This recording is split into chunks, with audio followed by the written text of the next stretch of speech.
Number 3 का पहला question क्या है? y square equal to 2x,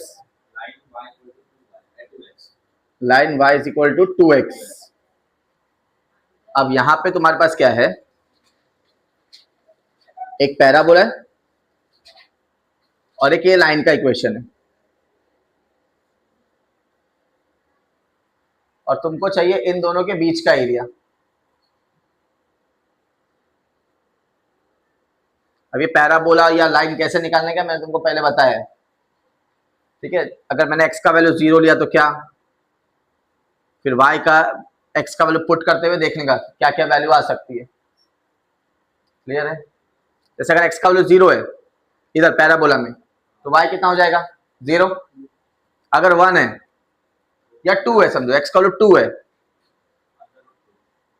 तो अगर x का वैल्यू 2 है तो y स्क्वायर इक्वल टू 4 हो जाएगा।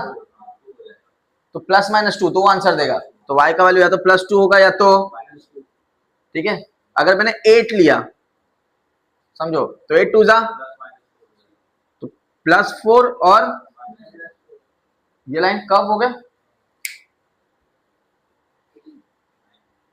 mx, y is equal to mx, slope क्या है? +2, ठीक है। पुट करो फिर से, x का वैल्यू 0 है तो y का वैल्यू भी क्या होगा? 0। अगर x का वैल्यू पॉजिटिव है तो y भी क्या होगा? पॉजिटिव। तो पॉजिटिव पॉजिटिव कौन सा क्वाड्रेंट? अगर x का वैल्यू नेगेटिव है तो y भी क्या होगा? तो नेगेटिव नेगेटिव कौन सा क्वाड्रेंट है? थर्ड। तो इसलिए एक लाइन फर्स्ट से जा रही है और थर्ड से जा रही है, और इन दोनों के कर्व और लाइन के बीच का एरिया चाहिए, मतलब ये वाला हिस्सा चाहिए। क्लियर है? हाँ चलो, तो मैं यहां से एक लाइन खींच रहा हूँ नीचे की तरफ। अब मैं इसको नेमिंग दे रहा हूँ, O A B, इसको मैं बोल रहा हूँ x, इसको मैं बोल रहा हूँ, चलो नहीं एक्स वाई नहीं बोलते, इसको मैं बोल रहा हूँ C, और इसको बोल रहा हूँ D। ठीक है, तो मुझे चाहिए ODBC, ये वाला एरिया चाहिए। अच्छा, मुझे x और y का कोई वैल्यू नहीं दिया है। रेंज पे लिखते हैं ना हम लोग x और y का वैल्यू, यहाँ पे कोई वैल्यू नहीं दिया है, तो वैल्यू निकालने का कैसे? सबसे पहले लिखेंगे हम लोग इक्वेशन ऑफ पैराबोला। क्या है equation of parabola? y square equal to 2x। फिर लिखेंगे इक्वेशन ऑफ लाइन, क्या है? y equal to 2x। अगर तुम 1 और 2 देखोगे तो दोनों का राइट हैंड साइड सेम है। अगर राइट हैंड साइड सेम है तो लेफ्ट हैंड साइड क्या हो जाएगा? इक्वल।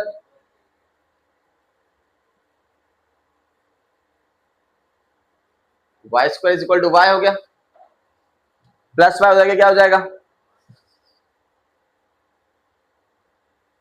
y कॉमन, तो y का वैल्यू एक बार 0 आएगा एंड y का वैल्यू 1 आएगा। 0 एंड, तो दिख रहा है? अच्छा, अगर y का वैल्यू 0 है तो किधर भी पुट कर लो तुम, y का वैल्यू 0 है तो x का वैल्यू भी क्या हो जाएगा? और अगर y का वैल्यू 1 है तो x का वैल्यू हाफ। तो ये है तुम्हारा पॉइंट ऑफ इंटरसेक्शन। क्या है ये? किसका? पैराबोला और लाइन। अब तुम देखो कि ये पैराबोला है और ये लाइन है, तो पैराबोला और लाइन एक दूसरे को 2 पॉइंट्स पे कट कर रहे हैं। कितने पॉइंट्स पे कट कर रहे हैं? 1 2। ये ओरिजिन है जिसका वैल्यू हमेशा क्या होता है?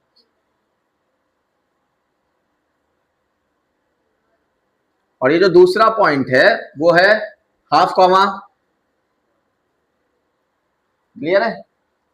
तो बी पे x का वैल्यू हाफ है, x का वैल्यू कितना है? तो अगर वहां से मैं एक सीधी लाइन खींच रहा हूं जो x एक्सिस पे आ रही है, तो यहां पे भी क्या हो जाएगा? Half comma 0। क्लियर है? यहां पे जो x का वैल्यू आएगा वही x का वैल्यू किधर आएगा? नीचे। बस ये x एक्सिस के ऊपर है इसलिए इसका y कोऑर्डिनेट क्या हो जाएगा? 0। क्लियर है? हाँ चलो, मैं बोल रहा हूं पॉइंट ऑफ इंटरसेक्शन। क्या? Point of intersection of parabola and line are, कौन से 2 पॉइंट्स हैं? 2 पॉइंट्स का नाम क्या है? O और B। तो O 0,0 and B half comma, clear है। और ए का वैल्यू मिल गया मुझे कितना, हाफ कॉमा। अब देखो दो वैल्यू मिल गए तुमको, एक एक्स की वैल्यू 0 हो गई और एक एक्स की वैल्यू, अब तुमको मिल गया इंटीग्रेशन के ऊपर का लिमिट 0 और हाफ, क्लियर है। लेकिन अगर हम लोग सॉल्व करते हैं तो हम लोग ये पूरा क्वाड्रेंट ले रहे थे और तुमको y का 2 वैल्यू है, तो सॉल्व कैसे करोगे फिर, रिक्वायर्ड एरिया निकलेगा कैसे। मुझे रिक्वायर्ड एरिया चाहिए कौन सा, कौन सा चाहिए, ओ डी बी सी ओ, ठीक है। तो मुझे क्या चाहिए, ओ डी बी सी, ठीक है, सिर्फ इतना ही चाहिए मुझे। अगर मैं पैराबोला लेता हूं तो ये पूरा मिलेगा मुझे, देखो अगर मैं पैराबोला का इक्वेशन लूंगा तो ये पूरा मिलेगा, अगर मैं लाइन का इक्वेशन लूंगा तो मुझे ये पूरा मिलेगा। तो अब क्या करना पड़ेगा,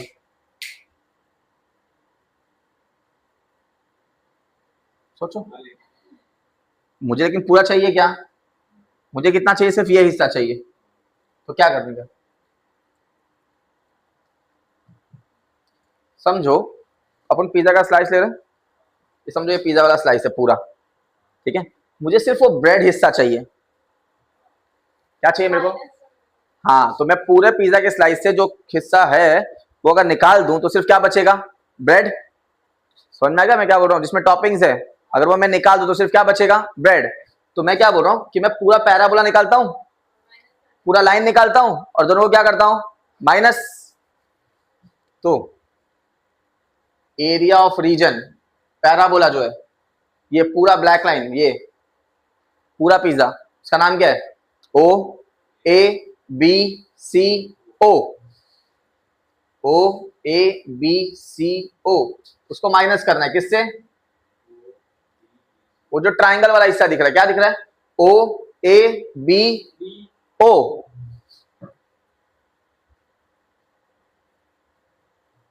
समझना है। तो पूरे में से ये आधा माइनस कर दोगे तो तुमको मिल जाएगा बीच वाला हिस्सा, ठीक है। तो अब माइनस करने का, अब रेंज क्या आएगा, 0 से हाफ। ये बड़ा वाला हिस्सा किसका था, ये बड़ा वाला हिस्सा किसके अंदर में, पैराबोला।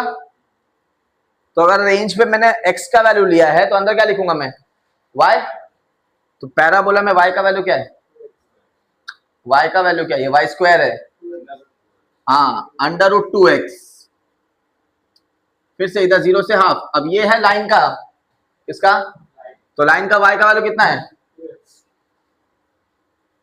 चलो इधर से √2 बाहर चला जाएगा, √x का इंटीग्रेशन क्या है, 2/3 x⁻3/2, एक बार हाफ, एक बार x का क्या है 2, क्लियर।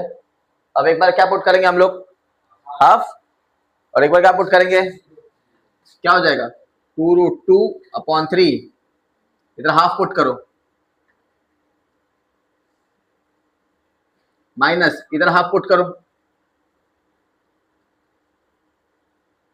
चलो ½ कितना होता है, √2, 2 का क्यूब, √2 का क्यूब, √2 का क्यूब,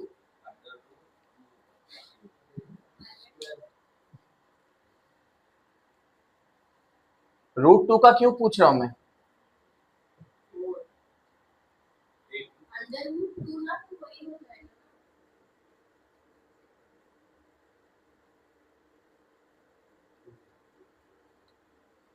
√2 और 2√2, क्या बचा इधर, सिर्फ 1/3, माइनस में क्या है, तो 1/3 माइनस 1/4 कितना हो जाएगा,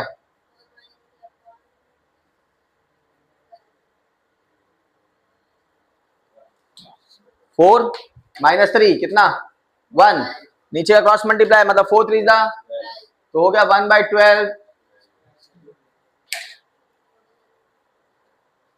ये है तुम्हारा क्वेश्चन। अच्छा, सेकेंड वाला सम एग्जैक्टली ऐसे ही सॉल्व करना है तुमको, सेम, ठीक है। तो सेकेंड वाला सम एग्जैक्टली सेम जैसा डायग्राम बनेगा और सेम जैसा सॉल्विंग होगा, सिर्फ पैराबोला का इक्वेशन अलग है, लाइन का इक्वेशन अलग है, सिर्फ इतना ही फर्क है, बाकी पूरा सॉल्विंग एक जैसा ही होगा इसका। क्लियर है? तो सेकेंड वाला क्वेश्चन तुम सॉल्व करोगे। थर्ड वाला क्वेश्चन क्या दिया देखो, y is equal to x square and line, कौन सी line, y is equal to 4x। Clear है? हाँ, अब ये x square is equal to y, कौन सा डायरेक्शन, कौन सा पैराबोला ये, अपवर्ड्स है। वाई स्क्वायर अगर होगा तो राइट या लेफ्ट, अगर एक्स स्क्वायर है तो या तो ऊपर जाएगा या तो अगर वाई पॉजिटिव है मतलब पैराबोला ऐसा जा रहा है, 4x पॉजिटिव 4x मतलब ये। और अब फिर से मेरे को ये चाहिए, तो प्रोसेस वही सेम है। ओ, इधर से मैं एक लाइन खींचूंगा, ए, इधर मैं बोलूंगा बी सी डी, दिख रहा है? फर्क सिर्फ क्या हो रहा है, पहले पैराबोला आ रहा था, पहले क्या आ रहा है, लाइन, उस लाइन के एरिया में से मैं पैराबोला माइनस कर दूंगा। पहले मैं पैराबोला में से क्या माइनस किया था, लाइन। अब मेरे पास बड़ा जो एरिया है वो लाइन का एरिया बड़ा है, दिख रहा है? ये ट्राइंगल बड़ा है, तो लाइन में से मैं क्या माइनस करूंगा, पैराबोला, तो तुमको मेरे को मिल जाएगा शेडेड रीजन। सॉल्व करने का तरीका एग्जैक्टली पुराना वाला। क्या स्टार्ट कैसे कर रहे थे हम लोग, इक्वेशन ऑफ पैराबोला क्या दिया है, y is equal to x square, इसको हम लोग बोलते हैं इक्वेशन नंबर। फिर दिया इक्वेशन ऑफ लाइन, क्या, अब फिर से लेफ्ट हैंड साइड सेम है तो राइट हैंड साइड क्या हो जाएगा, इक्वल। तो मैं फ्रॉम 1 and 2 बोल सकता हूं, क्या क्या क्या, X square is equal to 4x है, प्लस 4x इधर क्या हो जाएगा, तो X square minus 4x is equal to क्या हो गया, x कॉमन, तो x का वैल्यू एक बार 0 हो गया और x का वैल्यू एक बार हो गया, करेक्ट। अब अगर x का वैल्यू 0 है तो y का भी क्या हो जाएगा, और अगर 4 है तो 4 4 जा, लेकिन इधर 4 का स्क्वायर भी क्या हो जाएगा। तो किसी भी इक्वेशन में पुट करो तुमको y का वैल्यू सेम। तो पॉइंट ऑफ इंटरसेक्शन क्या हो गया, 0 0 4 16, तो इसका वैल्यू हो गया 0 0, इसका वैल्यू हो गया। अब अगर ये 4 है x का तो नीचे आएगा क्या, 4 0, समझ में आ गया? तो अब क्या आएगा, पॉइंट ऑफ इंटरसेक्शन, किसका point of intersection, parabola and क्या हो जाएगा, O 0,0 एंड B 4, और A का वैल्यू भी मिल जाएगा 4, क्लियर है? रेंज मिल गया। अब रिक्वायर्ड एरिया क्या है मेरा, नाम क्या रिक्वायर्ड एरिया का, तो मैंने नाम वही रखा है, O D B C O, ठीक है। अब एरिया ऑफ रीजन, बड़ा एरिया कौन सा दिख रहा है तुमको, O A B C O, minus कौन सा करने जाए,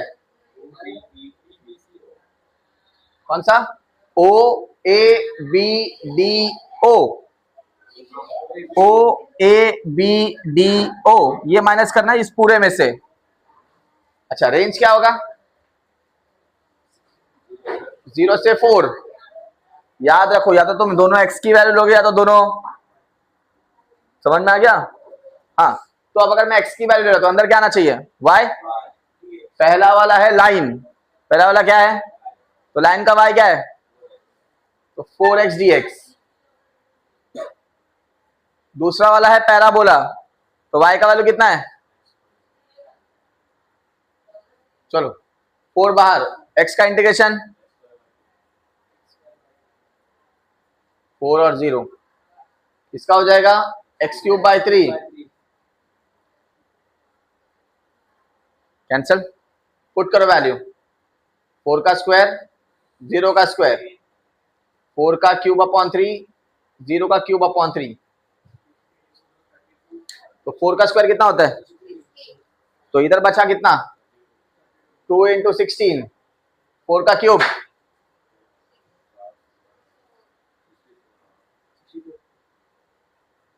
क्रॉस मल्टीप्लाई 16 2 जा 32 3 जा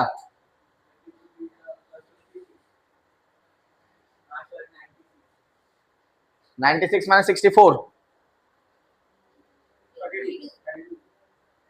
ये है तुम्हारा रिक्वायर्ड एरिया। कैसे कैंसिल होगा, समझ में आ गया?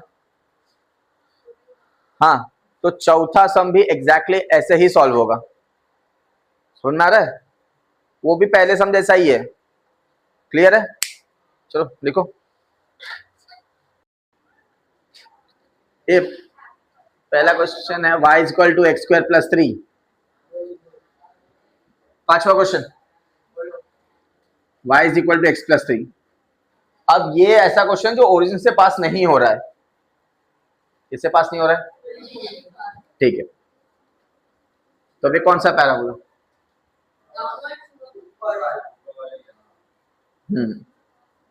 तो अब क्या कैसे लिखें, कहां से, तो डिपेंड करता है मेरा x का वैल्यू क्या है, ठीक है। अगर x का वैल्यू 0 है तो y कितना 3, समझो ये 3 है। अगर x का वैल्यू 1 है तो ये कितना हो जाएगा, x का वैल्यू 1 है तो 4, तो 1 के ऊपर 4 -1 के ऊपर भी 4, करेक्ट। तो पैराबोला कौन सी तरफ बढ़ रहा है, ऊपर की तरफ, यह है तुम्हारा पैराबोला, ठीक है। अब लाइन कौन सी है,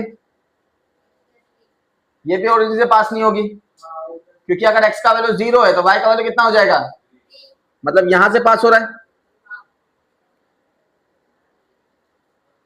और ये चाहिए मुझे, क्लियर है? फिर से यहां से एक स्ट्रेट लाइन, ये मेरे लिए O होता है हमेशा, ये A, ये B, C, चलो इसको मैं बोल रहा हूं D, और ये हो जाएगा मेरे लिए E। अब मुझे रीजन क्या चाहिए, D C B E D। अब इसको तुम कैसे भी नाम कर सकते हो, B C D E B, किधर से भी चालू करो, बस उधर खत्म उधर ही होना चाहिए। अब मुझे सेम फिर से क्या चाहिए, इक्वेशन ऑफ पैराबोला दिया है, इक्वेशन ऑफ लाइन दिया है, दोनों को तुम इक्वेट करोगे, x की कितनी वैल्यू मिलेगी, फिर उससे y की कितनी वैल्यू मिलेगी, समझना क्या? सेम वही तरीका सॉल्विंग का। अब यहाँ पे भी बड़ा हिस्सा कौन सा है, ये लाइन के अंडर वाला हिस्सा बड़ा है, पैराबोला वाला हिस्सा छोटा है, तो लाइन वाले हिस्से में से क्या माइनस करोगे, बस सिर्फ डायग्राम बदल गया। सॉल्विंग का टेक्निक एकदम एग्जैक्टली समझ में आ गया, चेक कर लो चाहिए तो। क्या था, देखो y सेम है, मतलब x² + 3 = हो जाएगा x + 3, फिर क्या, x को एक तरफ 3 को एक तरफ, +3 तरह क्या हो जाएगा, तो x² - x = हो गया, तो x कॉमन, तो एक बार x का वैल्यू 0 है और एक बार x का वैल्यू, तो देख लो एक पॉइंट y एक्सिस पे है, अगर एक पॉइंट y एक्सिस पे मतलब उसका x कोऑर्डिनेट क्या होने वाला था 0, अगर x का वैल्यू 0 है किधर पे पुट करो, तो y कितना मिल जाएगा अपने को 3, और ये अपना पैराबोला और लाइन दोनों कहां से शुरू हुआ था 3 से। अगर x का वैल्यू 1 है तो 1 का स्क्वायर 1 + 3,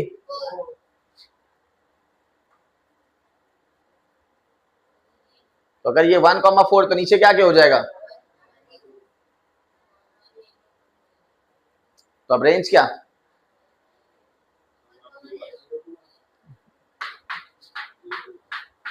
जीरो टू 1, क्या समझ में आ गया कैसे सॉल्व करने का?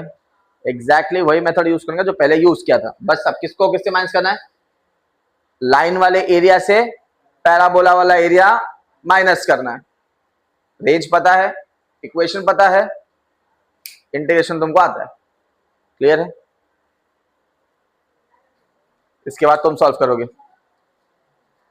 सॉल्व किए हैं उसमें सिर्फ पैराबोलाज है, ठीक है। लेकिन जब मैं स्टार्ट किया था मैंने तुमको बताया था कि 3 टाइप के इक्वेशन है, पैराबोला, एलिप्स, सर्कल। लेकिन हमने सिर्फ क्या सॉल्व किया है? हाँ, तो मैं मिसलेनियस से एक एलिप्स या एक सर्कल वाला क्वेश्चन उठा रहा हूँ, ठीक है, जिससे तुमको पता चल जाएगा अगर एलिप्स का एरिया निकालने का हुआ तो क्या करने का, ठीक है। तो मिसलेनियस में से सेकेंड का थर्ड क्वेश्चन, तो मिसलेनियस 5, क्वेश्चन नंबर 2 का थर्ड क्वेश्चन, वो बोला find the area of ellipse.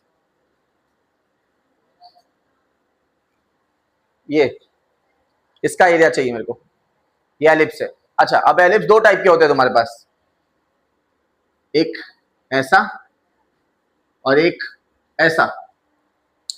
तो अब इसमें कौन सा एलिप्स बनाने का? कौन सा एलिप्स बनेगा? डिपेंड करता है एक्स का वैल्यू बड़ा है या कौन सा वैल्यू बड़ा दिख रहा है। हाँ, तो फिर ऐसा वाला एक्स एक्सिस के ऊपर बड़ा रहेगा, और अगर वाई एक्सिस वाला बड़ा रहेगा तो फिर ये ऐसा सीधा बनाने का, तुमको याद रखना ये बात, ठीक है। तो मेरा डायग्राम जो है वो ऐसा है। इक्वेशन ऑफ एलिप्स याद है क्या होता है?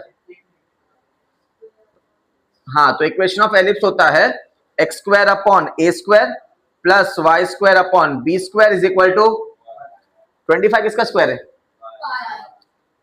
तो यहां पे हो जाएगा 5,0, ये होता है a,0, ये होता है 0,b मतलब 0, ठीक है।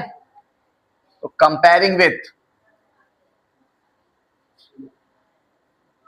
ठीक है, X square upon A square plus Y square upon B square equal to 1, we get क्या मिलेगा अपने को? a का वैल्यू 5 एंड b का वैल्यू, समझ में आ गया? तो ये जहां पे एलिप्स एक्स एक्सिस को कट करता है वो हमेशा होता है a, जहां पे y एक्सिस को कट करता है वो होता है b, याद रखना। तो a एक्स एक्सिस पे इसलिए 5,0, y एक्सिस पे इसलिए 0, और o मतलब हो गया 0, अब x की 2 वैल्यू मिल गए 0 एंड, अब फिर से रिक्वायर्ड एरिया क्या था मेरा? मैं रेंज क्या लूंगा? 0 से 5, अंदर y dx ले रहा हूं, सपोज करो y dx ले रहा हूं, क्या ले रहा हूं अंदर? हाँ, लेकिन मैंने तुमको पहली बार कितनी बार बोला कि हम लोग को सिर्फ कौन सा एरिया मिलता है? First quadrant. मुझे चाहिए पूरा एलिप्स, मुझे क्या चाहिए? तो इस फॉर्मूले से सिर्फ पहला क्वाड्रेंट मिलेगा। तो 1 2 3 4 कितने एरिया है? तो इसको हम लोग किससे मल्टीप्लाई करेंगे? क्लियर है? अब इस इक्वेशन से y का वैल्यू निकालो। किसका वैल्यू? कैसे निकलेगा? इधर निकालता हूं नीचे। चलो, ये प्लस टर्म उधर ये क्या हो जाएगा? तो Y square upon 16 is equal to हो गया 1 minus X square upon, clear है? तो ये हो गया 16 डिवाइड में उधर ये क्या हो जाएगा? तो 16 इंटू 25 माइनस एक्स स्क्वायर, ये हो गया वाई स्क्वायर। क्या हो गया? तो y कितना हो जाएगा? y कितना हो जाएगा? चलो, 16 किसका स्क्वायर है? 25 किसका है? अंदर बचेगा 25 माइनस, क्लियर है? अब मुझे चाहिए था रिक्वायर्ड एरिया। फिर से रिक्वायर्ड एरिया में मैंने किससे मल्टीप्लाई किया था? 4 से, क्लियर? अंदर लिखोगे y dx, y का वैल्यू क्या है? तो 4/5 कांस्टेंट, इसलिए मैं कहां लिख रहा हूं? इंटीग्रेशन से।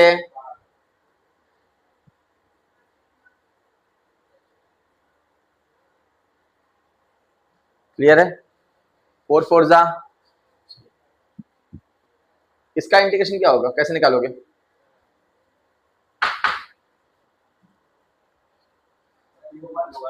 फाइव किसका, 25 किसका स्क्वायर है? तो मैंने ना तुमको ना ये मैंने तुमको सिखाया था, तो मैं तुमको बताया भी था कि स्पेशल इंटीग्रल्स के अलावा भी एक रिजल्ट्स है। स्पेशल इंटीग्रल्स में हमेशा 1 अपॉन आता है और इसमें 1 अपॉन आता, याद है क्या? कौन सा एक्सरसाइज में? 3.4 में, 3.3 में यूवी के बाद सिखाया था मैंने। क्वेश्चन नंबर 2, 6, 7, 8 तीन फॉर्मूले तुमको, 3 रिजल्ट दिए थे उधर एक पेज पे, ठीक है? क्या था formula? x upon 2 under root A square minus X square plus sine inverse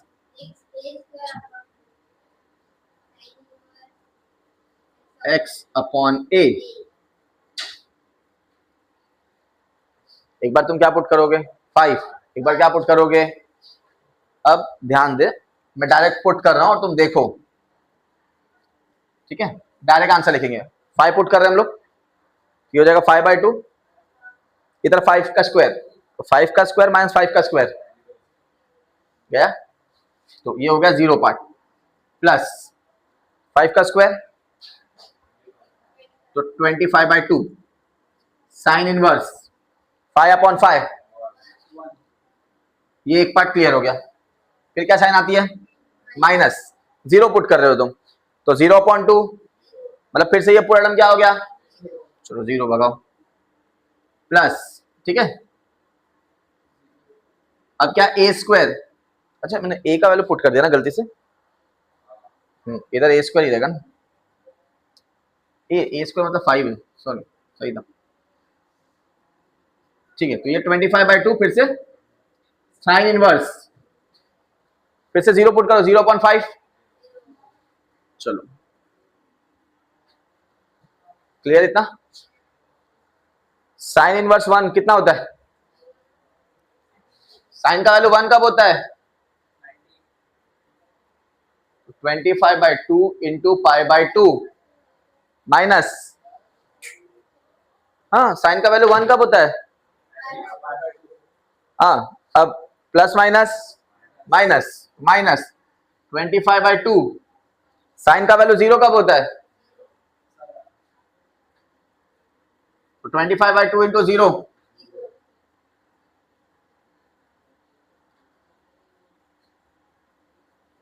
अंदर क्या बचा? 25π/4, ये पूरा टर्म हो गया। कुछ कैंसिल हो रहा है क्या? 4 4 जा 16, 5 5 जा 25, तो क्या आंसर बचा?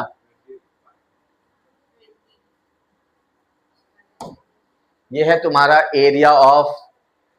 अच्छा, ऐसे ही अगर सर्कल होगा, सर्कल में तुमको एक इक्वेशन दिया होगा, जैसे उसके ऊपर वाला इक्वेशन देखो, क्वेश्चन नंबर 2, सेकंड क्वेश्चन, मैं तुमको यार रफ बता दे रहा हूं, चलेगा ना? रफ में बता दू तो, उधर इक्वेशन दिया है x² + y² = 9। क्वेश्चन नंबर 2 का रफ बता रहा हूं मैं तुमको। अच्छा ये तो लिख लो, फिर मैं तुमको रफ बताता हूँ। चलो ये लिख लो पहले, तो फिर मिटा के बताता हूँ, लिख लो।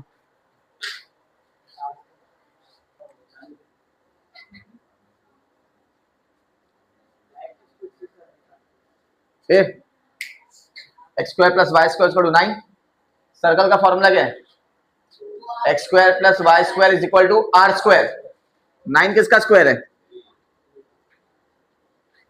तो याद रखना, ये 3 मतलब रेडियस है। क्या है 3 मतलब? और ये सेंटर है, तो मुझे पता है ये सब चीज क्या है? रेडियस। तो अगर रेडियस 3 है तो ये डिस्टेंस 3 हो गया, तो ये पॉइंट कितना हो गया? और ये हो गया तुम्हारे लिए क्लियर है? तुमको x का और o तो मुझे पता है हमेशा क्या होता है, तो मुझे 2 नंबर्स मिल गए, 0 और, ठीक है? तो इंटीग्रेशन पे मिल जाएगा 0 और 3, अंदर हो जाएगा y का वैल्यू यहां से मिल जाएगा, क्या हो जाएगा?